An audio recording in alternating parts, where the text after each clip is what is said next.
travaux, le club house de Juvigny, la rénovation de la salle de sport de Saint-James, le pôle enfance de Pontorson.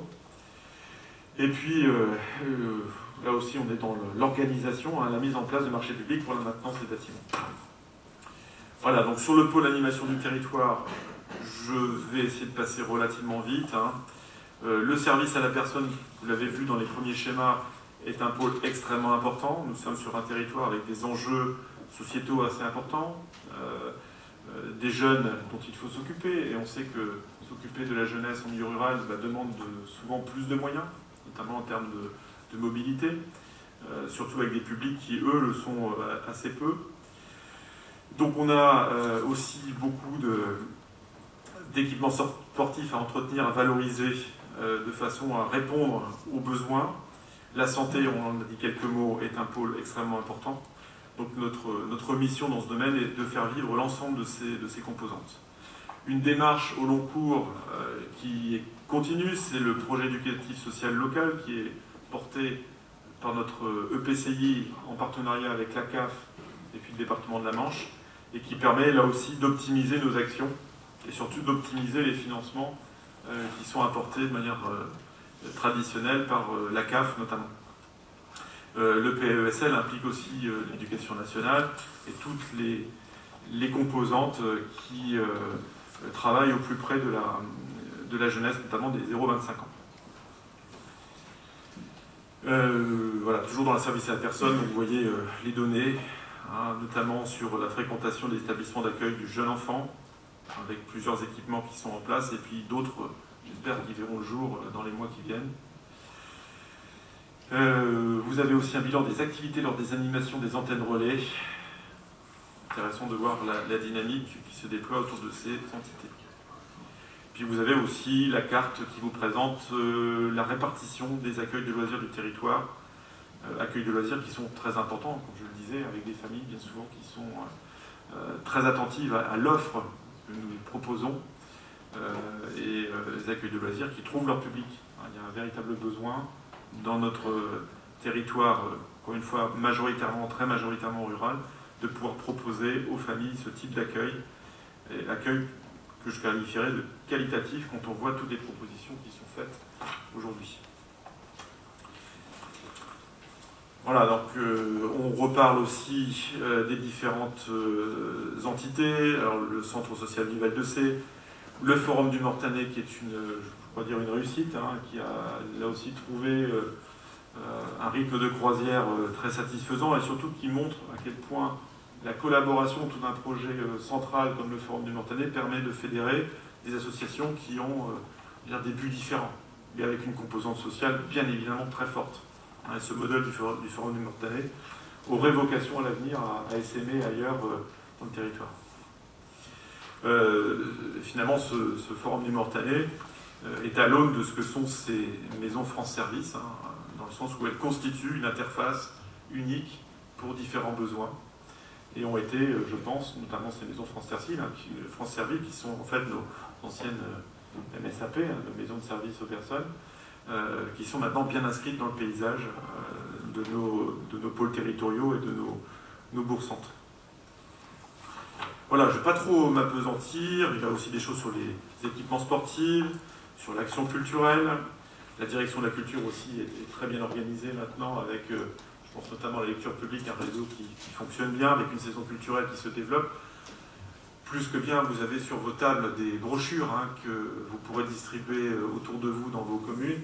Quand on voit la qualité de l'offre faite pour cette saison culturelle que nous allons lancer officiellement dimanche, on mesure le chemin parcouru en seulement quelques années pour fédérer diverses initiatives, divers acteurs à l'échelle de tout notre territoire communautaire. Et quand on regarde la carte des activités qui figurent dans ce document, on s'aperçoit qu'aucun territoire de notre EPCI n'est oublié. Bien au contraire, je pense que le travail qui a été accompli par Jessie permet précisément d'irriguer l'offre culturelle à l'échelle de l'ensemble de nos 1500 km².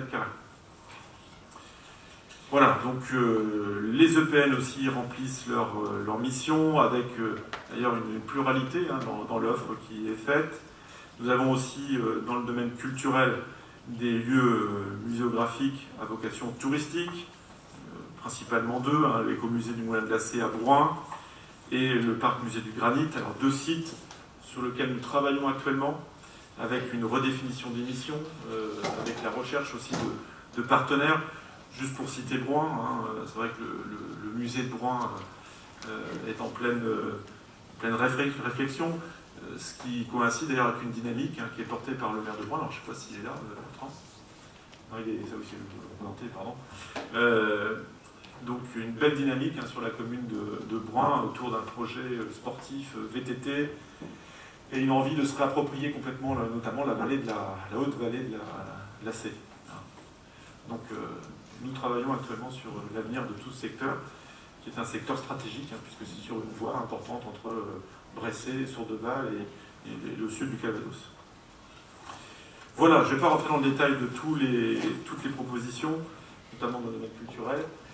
Quoi qu'il en soit, ce document est vraiment un document qu'il vous appartient de vous approprier. Je pense que c'est déjà le cas pour beaucoup d'entre vous. C'est vraiment un document qui chaque année fait date et permet même éventuellement de revenir en arrière, hein, de regarder le chemin parcouru. Voilà, est-ce que vous avez des questions ou des interrogations? J'ai peut-être un peu long, mais ça me semblait nécessaire de pouvoir au moins parcourir avec vous les différentes parties de ce document. Pas de remarques, pas de questions? Écoutez, je vous remercie de votre attention. On va pouvoir passer au point suivant, puisque bien évidemment il n'y a pas de vote, hein, sur cette présentation. Simplement, je demande de prendre acte, sachant que chacune des communes aura l'exemplaire indispensable à une présentation en conseil municipal. Donc je vais pouvoir passer au point suivant et céder la parole à Franck Enouf. Merci David, chers collègues, bonsoir. Donc, adoption du règlement du Fonds de solidarité aux communes rurales. Donc, depuis des mois on en parlait. Je suis heureux ce soir de pouvoir vous présenter ce règlement intérieur en espérant qu'il soit validé pour qu'on puisse mettre ce fonds le plus rapidement possible car il est attendu par beaucoup de communes. Donc, le 15 avril dernier, le Conseil communautaire a adopté les orientations générales du mandat ainsi que les orientations stratégiques d'investissement. Donc l'une des orientations du mandat vise à renforcer les missions d'appui aux communes de la communauté d'agglomération afin de les aider dans la mise en œuvre de leurs projets. Cela passe d'une part par le déploiement d'une ingénierie communautaire en soutien des élus et des services communaux. D'autre part, par un soutien financier aux investissements des projets communaux. Pour matérialiser ce soutien financier, il a été acté lors de ce même conseil communautaire du 15 avril dernier de mettre en place un fonds de concours sur la durée du mandat. Le fonds de solidarité aux communes rurales, doté d'une enveloppe d'1 million d'euros sur la mandature, est réparti à hauteur de 200 000 euros par an. Pour instaurer le fonds de solidarité aux communes rurales, il fallait au préalable constituer une commission d'élus et définir un règlement. La commission, composée des présidents des commissions thématiques et des représentants issus des pôles territoriaux, vous vous rappelez, hein, chaque pôle territorial a nommé 2 titulaires et 2 suppléants, a été constituée en juin dernier. Elle aura pour rôle d'émettre un avis sur les dossiers déposés par les communes. Le règlement, annexé à cette note que vous avez pu toutes et toutes prendre lecture, a quant à lui été travaillé durant l'été afin de répondre aux grandes lignes fixées dans les orientations stratégiques d'investissement, à savoir un fonds de concours dédié en priorité aux communes rurales du territoire, la volonté de pouvoir accompagner le maximum de communes, un périmètre de dépenses éligible large. Ce règlement permet de préciser le cadre du fonds de solidarité aux communes rurales, en particulier sur les points suivants. Les communes éligibles en excluant du dispositif les communes retenues dans le programme de Petites Villes de demain. C'est-à-dire que toutes les communes vont pouvoir solliciter ce fonds, sauf les communes qui sont effectivement dans le dispositif Petites Villes de demain. La nature des dépenses éligibles en excluant seulement les travaux de voirie et les acquisitions foncières ou immobilières. Vous comprenez que si on avait mis les voiries, et c'était le débat en commission, 200 000 euros auraient été très très vite dépensés. Les conditions de demande, les taux et plafonds du Fonds de solidarité appliqués avec notamment l'application d'un plafond de 10 000 € et non 20 000 comme vous avez pu l'avoir dans la note. Il avait été noté 20 000, effectivement lors de la commission il avait été décidé de descendre à 10 000 et c'est bien ces 10 000 que l'on vous propose ce soir. Par projet, dans l'impossibilité pour une commune de bénéficier du Fonds de solidarité 2 années de suite. Le calendrier de la procédure de demande de fonds de solidarité, les modalités d'attribution et de paiement, les engagements des communes bénéficiaires.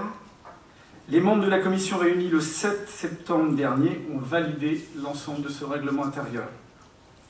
Une fois le règlement adopté par le conseil communautaire, les communes auront la possibilité de déroger au calendrier présenté dans le dit règlement pour l'année 2021 en déposant les dossiers de demande de fonds de concours en octobre pour une attribution éventuelle du Fonds de solidarité lors du dernier conseil communautaire du mois de décembre.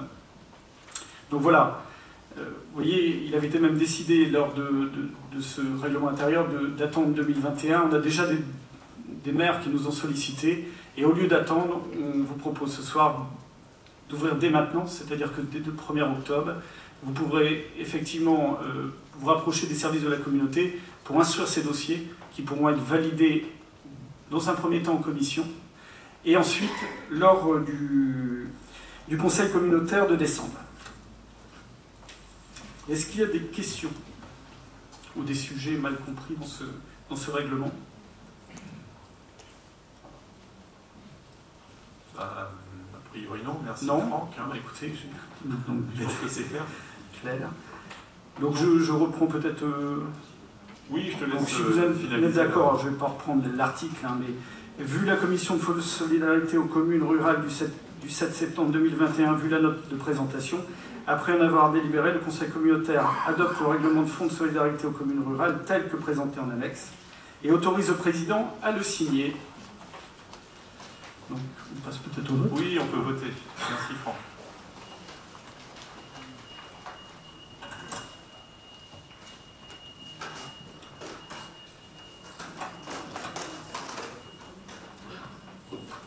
Donc c'est 114 votants que nous avons ce soir, y compris les votes avec pouvoir. Donc n'oubliez pas, pour ceux d'entre vous qui auraient 2 boîtiers, de bien voter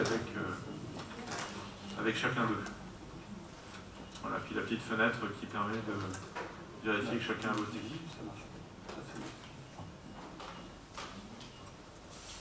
Donc on a Jocelyne, Alain Bachelier, donc c'est Frédéric qui doit être pour. Olivier Leville, Jean-Claude François, Corinne Lebrun, et puis Xavier Tassel.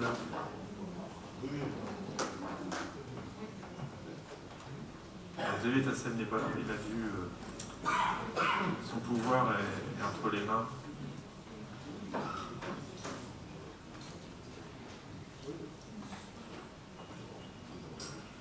Jean-Claude François.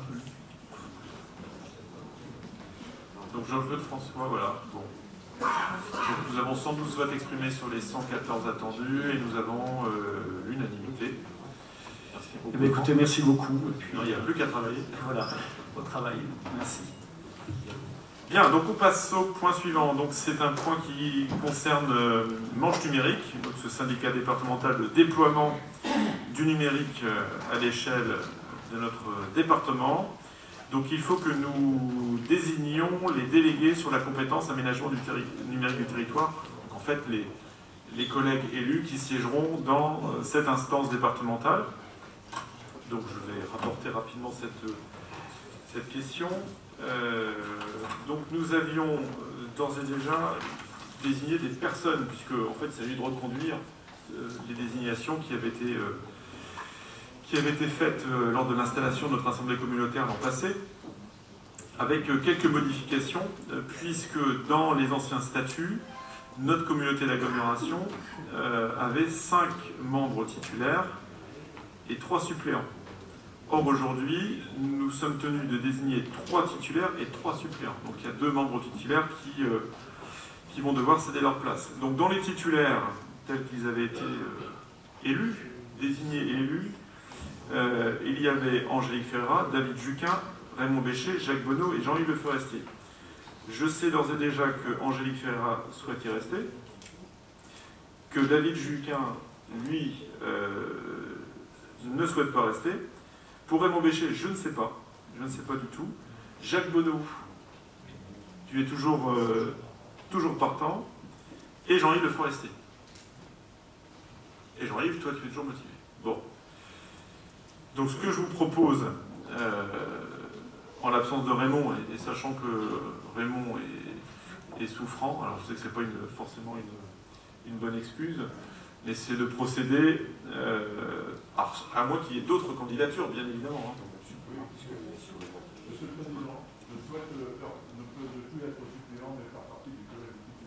D'accord, très bien. Donc nous avons donc dans les candidats pour être titulaire, nous avons donc Angélique Ferreira. Nous avons Jacques Bonneau, Jean-Yves Le Forestier, et Patrick Levoyer. Est-ce qu'il y a d'autres candidats ?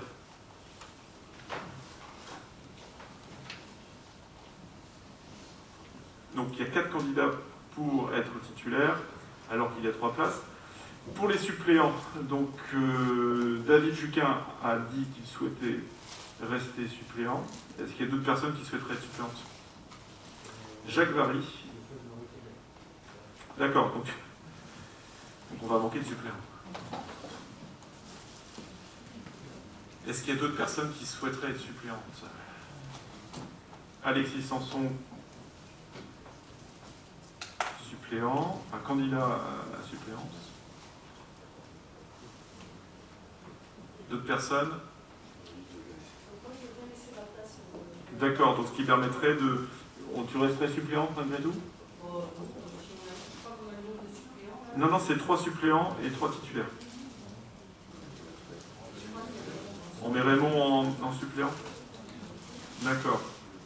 Très bien. Donc, pour résumer, la proposition qui est faite, donc nous avons, donc, si je résume bien, 3 candidats pour être titulaires, donc Jacques Bonneau, Jean-Yves Le Forestier et Patrick Levoyer. On est au clair ? Et en suppléant, donc nous aurions David Juquin, Alexis Sanson. Tu veux pas de suppléant ? Ah bon, d'accord, je pensais que tu voulais... Donc, on n'a pas David Juquin, on a Alexis Sanson, Raymond Béchet, et il va nous manquer quelqu'un. Ah, Charles Vary, pardon. C'est pas Charles. Non, Jacques qui voulait quitter. Oui. Alors, donc Raymond Béchet, Alexis Sanson en suppléant, et Angélique en suppléant. Voilà, on va y arriver. Donc comme ça, on va pouvoir voter sur cette proposition, sauf si... Donc je récapitule. Donc, ce qui est proposé pour le vote, c'est Jacques Bonneau, Jean-Yves Le Forestier, Patrick Levoyer en titulaire, et en suppléant Alexis Sanson, Raymond Béchet, Angélique Ferreira. C'est bon ? Alors c'est Angélique Béchet, non, je ne pense pas.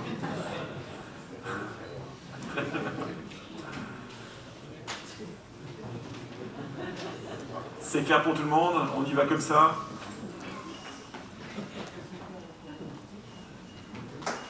Voilà, vous pouvez voter.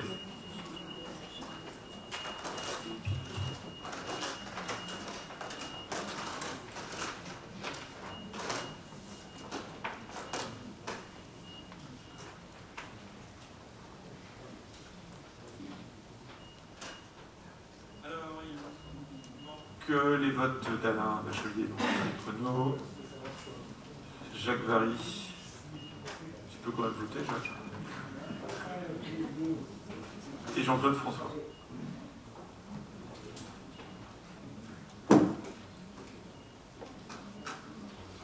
Il faut appuyer sur OK pour valider. Voilà, ça doit être bon. On a les 114 votes. Et donc c'est l'unanimité pour cette proposition. Je vous remercie.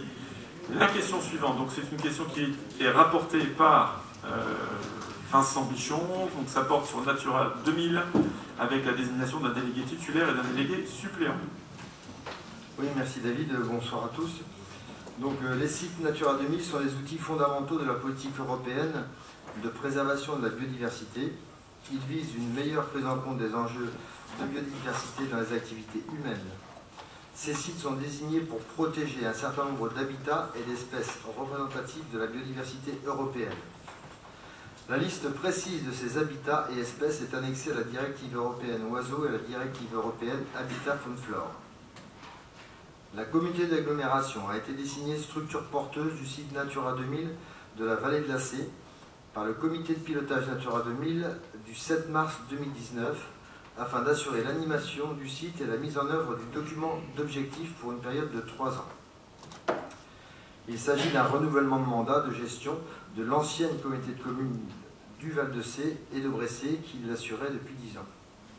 Donc ce document d'objectifs datant de plus de 20 ans, la communauté d'agglomération doit engager une révision de ce document afin d'actualiser les connaissances sur le patrimoine naturel, donc l'état des espèces et des habitats, et les actions à mettre en œuvre pour assurer leur conservation et leur restauration. Donc un comité de pilotage sera chargé de suivre cette révision, de décider et de valider les orientations proposées par la structure technique et les groupes de travail. Il est mis en place par le préfet et sa constitution fait l'objet d'un arrêté préfectoral. L'agglomération doit aujourd'hui désigner son représentant titulaire et suppléant à ce comité de pilotage. Alors on avait justement un comité de pilotage ce matin où on a réactivé en fait la révision de ce document qui porte notamment sur le périmètre. Donc j'invite aussi tous les maires du Val-de-Cé qui sont à l'intérieur de ce périmètre et qui font partie de ce comité de pilotage à participer à ces groupes de travail pour acter donc, ce périmètre et puis donc tout ce qui suivra pour la mise en œuvre de ces... Alors la proposition, je me permets de prendre la parole, Vincent. Oui, donc la proposition qui est faite pour la désignation de ce titulaire, c'est bien évidemment d'envoyer Vincent titulaire. Je pense que c'est une question de cohérence, à moins que certains osent affirmer que Vincent n'est pas compétent pour le sujet. Ce sera un peu délicat. On risque d'avoir des histoires. Non mais sérieusement, même je pense que les partenaires au sein de l'entité ont à cœur que ce soit Vincent qui nous représente. Donc c'est la proposition qui sera faite, à moins qu'il y ait une autre candidature, hein, bien évidemment. On reste dans un système totalement démocratique. Et puis Vincent, tu avais pensé à un suppléant éventuellement? Oui, donc on en a parlé ce matin, donc justement à l'issue de ce comité de pilotage, c'est Jérôme Benoît, donc, voilà, qui est là. Ouais. Donc, maire du Petit Ceylan. Maire du Petit Ceylan, donc pour prendre cette place de délégué suppléant, si tout le monde en est d'accord. Est-ce qu'il y a des questions ou des remarques? Non, c'est clair pour vous tous? On y va comme ça? Donc Jérôme Benoît.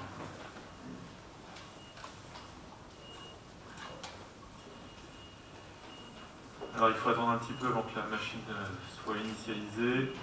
Voilà, vous pouvez voter.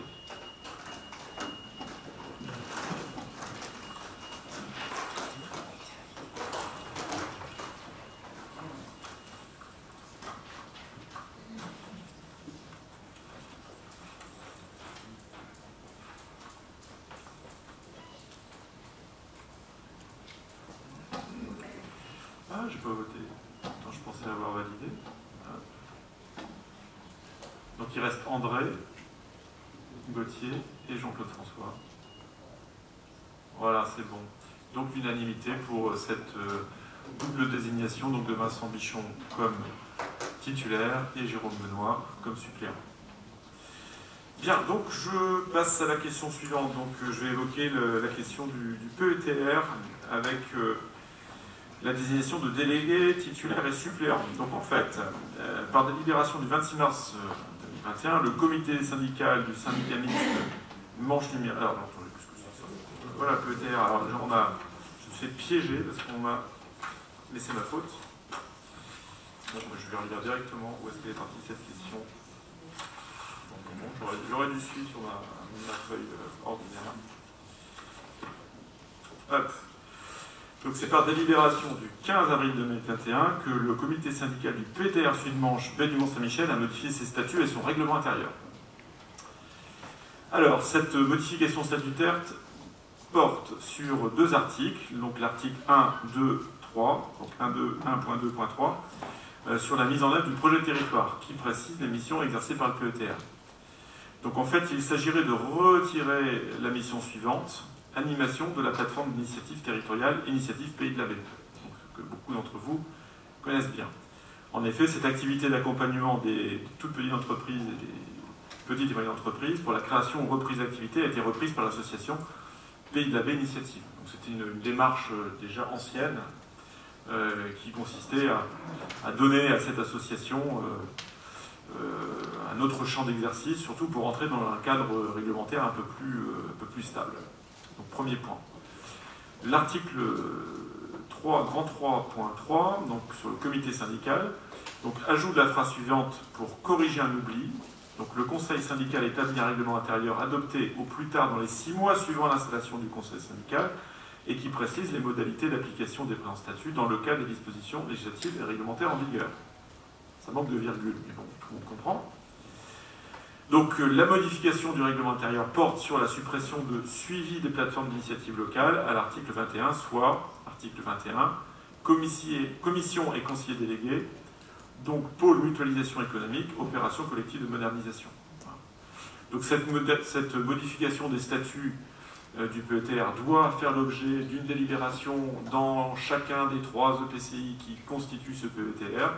C'est pour cette raison qu'on vous présente cette délibération à présent. Voilà, est-ce que vous avez des questions concernant cette délibération très formelle?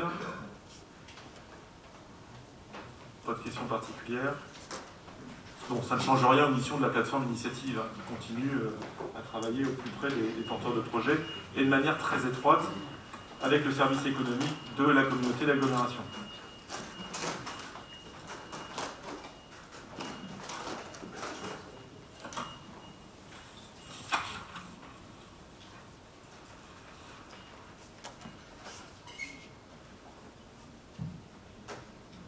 Alors c'est Yann qui n'a pas validé. Parfait. Écoutez, nous avons là encore l'unanimité. Je vous remercie. Nous allons pouvoir passer au dernier point du chapitre administration générale. Et c'est David Juquin qui rapporte. Bonsoir à tous et à toutes. Donc ce point avait déjà fait l'objet d'un débat au sein du conseil communautaire. Et on avait décidé d'ajourner l'adhésion à ce pôle métropolitain à l'époque, au Camp Normandie Métropole. On vous rappelle dans la note qui est présentée, donc nous sommes adhérents à ce pôle métropolitain dénommé Camp Normandie Métropole par délibération du 23 février 2017 et que ça faisait suite à l'adhésion d'une ancienne communauté de communes qui était Avranches-Mont-Saint-Michel. Le montant de cette contribution est de 9 700 € pour une charge pour la collectivité. Il est possible pour nous d'en sortir. On s'est donné un peu de temps à la demande de M. Ranchin de voir s'il y avait un vrai intérêt à rester ou pas au sein de ce pôle. Le retour qu'on a des délégués qui sont membres de ce pôle nous feront remarquer qu'il n'y a pas forcément d'intérêt spécifique ou d'enjeu pour la communauté d'agglomération. Et ça peut être aussi une source d'économie pour nous. Ce n'est pas neutre, 9 700 € par an. Voilà, donc c'est ce qui vous est proposé ce soir, de retirer notre adhésion à ce pôle. Et on est en train d'examiner toutes les adhésions que nous avons sur différents satellites, on va dire, pour voir si on ne peut pas économiser un peu d'argent. Et celui-ci est un des premiers dans lequel on vous propose ce soir d'enlever notre adhésion. Merci David. Est-ce qu'il y a des questions ou des remarques concernant cette proposition? J'ai une remarque. Moi. Daniel. Pour moi, c'est en travaillant qu'on apprend. Oui, c'est pas faux.